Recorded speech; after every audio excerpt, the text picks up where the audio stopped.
was made by Chairman Mao Zedong and Premier Zhou and I, decided to accept the invitation, and the Premier asked the table tennis players to start practicing because they hadn't been practicing for a long time.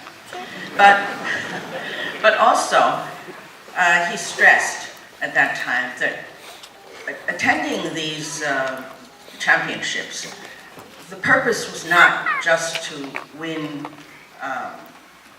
titles and prizes, but to make friends. At that time, the slogan, many of you probably will know, was friendship first, competition second.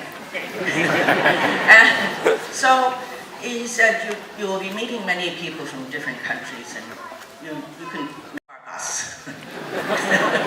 So, and he gave him the bouquet. So Cohen later commented to the press that, the Chinese are pretty friendly. And if they invite me, I would love to go to China and have a look.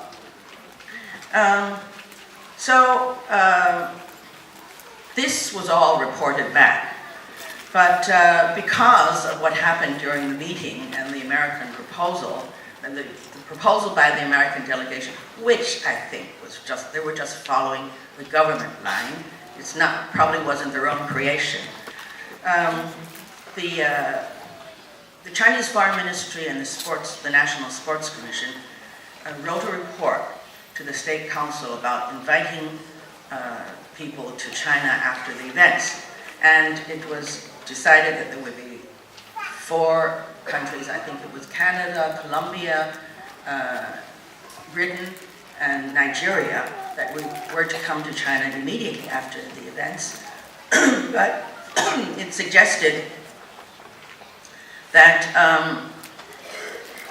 the time might not be mature for the American team to come. This report was handed over to Premier Zhou and I on the 4th of April.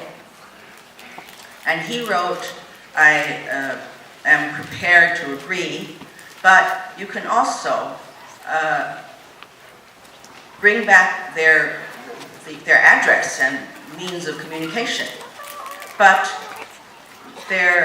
we should also make it very clear that we Chinese people are firmly opposed to any proposal of 2 Chinas or 1 China, 1 Taiwan. This report was then sent to Chairman Mao Zedong. He kept it there and didn't immediately offer his opinion for 2 days. And then on the afternoon, I think of April the 6th, he circled his name. The Premier would say, so-and-so, so-and-so. He was sending this report to be approved. So the chairman generally would circle his name and write on the date, and it was sent back to the Foreign Ministry, which was supposed to be the final answer. But in the afternoon, he read in a special internal publication, it was called 参考资料, which came out in 2 big booklet forms from the Xinhua News Agency, which was mainly reports translated into Chinese from foreign agencies. So he read them, and in them were very many details and many reports from very many different foreign agencies about Glenn Cohen's hopping onto the bus and what happened later. Because when they arrived and an American stepped down from the Chinese bus, the media all came together and shot pictures of them together and so on. And Glenn Cohen thought that he should give back something in return. But he rummaged around and couldn't find anything on him. So later on, he got a T-shirt with a peace symbol on it and waited at the stadium to give it to Zhang Zedong, which he did. But by the time he did that, there were many of the press who had come around, crowded around. And so another picture was taken of Zhang Zedong and Glenn Cohen exchanging, Glenn Cohen giving back his present to Zhang Zedong. So all this was reported in much detail, and the chairman read it in the afternoon, although it was in very fine print and in the back of the news reports.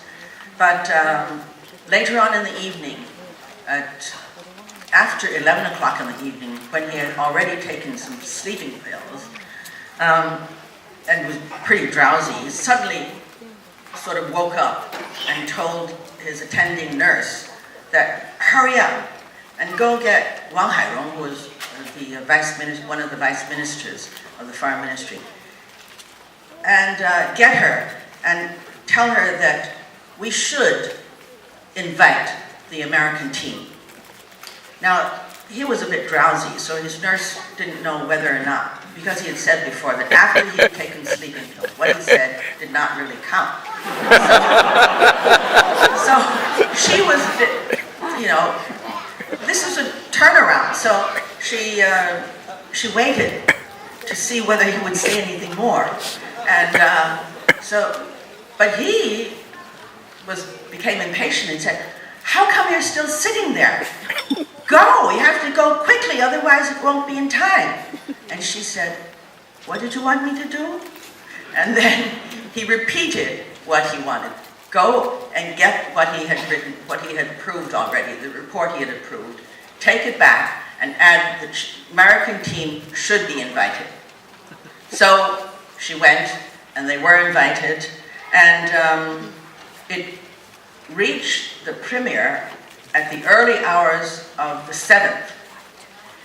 The premier immediately told the foreign ministry to telephone the Chinese delegation in Nagoya, because it was ending, the whole championships were coming to an end. And also to make it public that we were inviting the American table tennis team to China. It also that we would invite the American team, including its leaders, to China, and they could, because they have to apply for visas and so on, they could do that all in Hong Kong. So Mr. Song Zhong, who was the head of the Chinese delegation, approached Mr. Harrison, who was in charge of international affairs of the American Table Tennis Association, and told him that, and then immediately made it public to the press. So that's how they came. Now, what did they do after they came? They had a Chinese team to visit the States at some point, and the premier said, fine, we hope it will be at an early date. It says in Life magazine that at that time, Premier Zhou Enlai was already 73, but he was still very sharp. And you can see from his eyes that he was very attentive to the people he was talking to. So Mr. Stephen Hohen mentioned that they had been fed very well, the team, and they had different kinds of Chinese food. And the premier held he sort of burst out in laughter, as you can see.